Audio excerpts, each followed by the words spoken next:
Psalm 78, a psalm to give instruction, committed to Asaph. Hear my doctrine, O my people. Incline your ears unto the words of my mouth. I will open my mouth in a parable. I will declare high sentences of old, which we have heard and known, and our fathers have told us. We will not hide them from their children. But to the generation to come we will show the praise of the Lord, his power also, and his wonderful works that he hath done. How he established a testimony in Jacob, and ordained a law in Israel, which he commanded our fathers, that they should teach their children, that the posterity might know it, and the children which should be born should stand up and declare it to their children, that they might set their hope on God, and not forget the works of God, but keep his commandments, and not to be as their fathers, a disobedient and rebellious generation, a generation that set not their heart aright, and whose spirit was not faithful unto God. The children of Ephraim, being armed and shooting with the bow, turned back in the day of battle. They kept not the covenant of God, but refused to walk in his law, and forgate his acts, and his wonderful works that he had showed them. He did marvelous things in the sight of their fathers in the land of Egypt, even in the field of Zoan. He divided the sea, and led them through. He made also the waters to stand as an heap. In the daytime also he led them with a cloud, and all the night with the light of fire. He clave the rocks in the wilderness, and gave them drink as of the great depths. He brought floods also out of the stony rock, so that he made the waters to descend like the rivers. Yet they sinned still against him, and provoked the Highest in the wilderness, and tempted God in their hearts in requiring meat for their lust.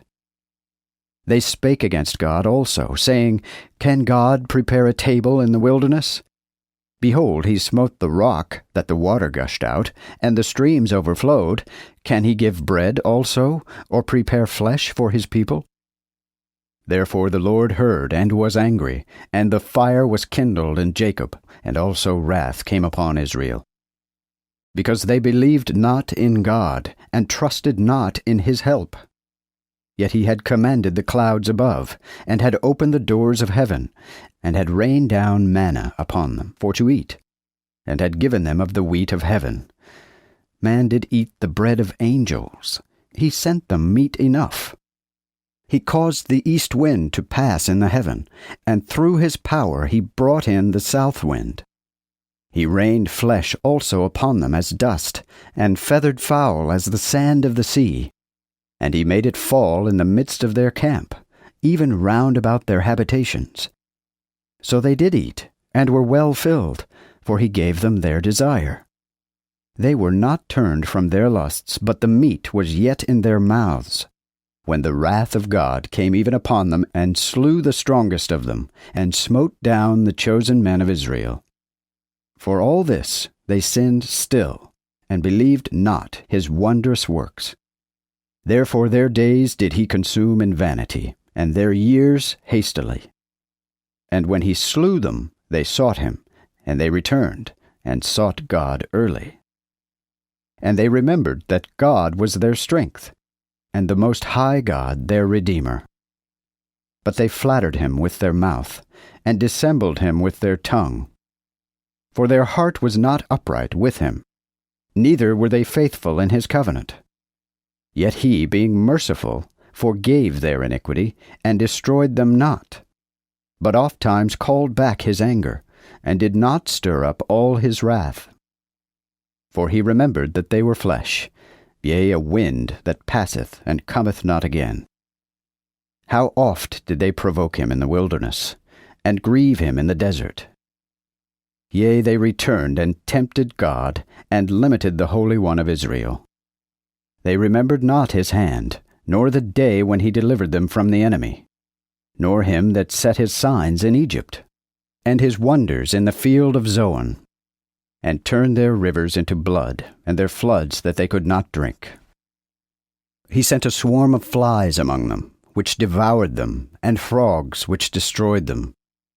He gave also their fruits unto the caterpillar, and their labor unto the grasshopper. He destroyed their vines with hail, and their wild fig trees with the hailstone. He gave their cattle also to the hail, and their flocks to the thunderbolts.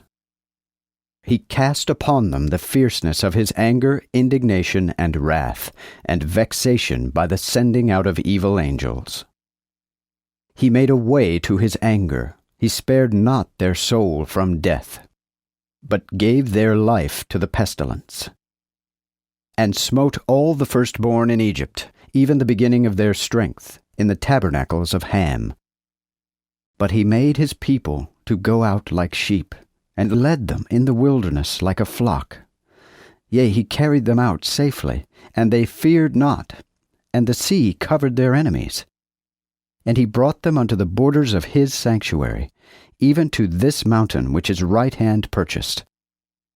He cast out the heathen also before them, and caused them to fall to the lot of his inheritance, and made the tribes of Israel to dwell in their tabernacles.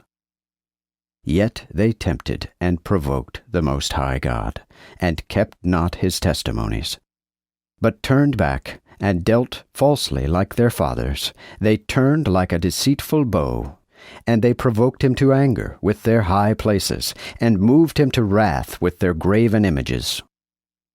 God heard this, and was wroth, and greatly abhorred Israel, so that he forsook the habitation of Shiloh, even the tabernacle where he dwelt among men, and delivered his power into captivity, and his beauty into the enemy's hand. And he gave up his people to the sword, and was angry with his inheritance. The fire devoured their chosen men, and their maids were not praised. Their priests fell by the sword, and their widows lamented not.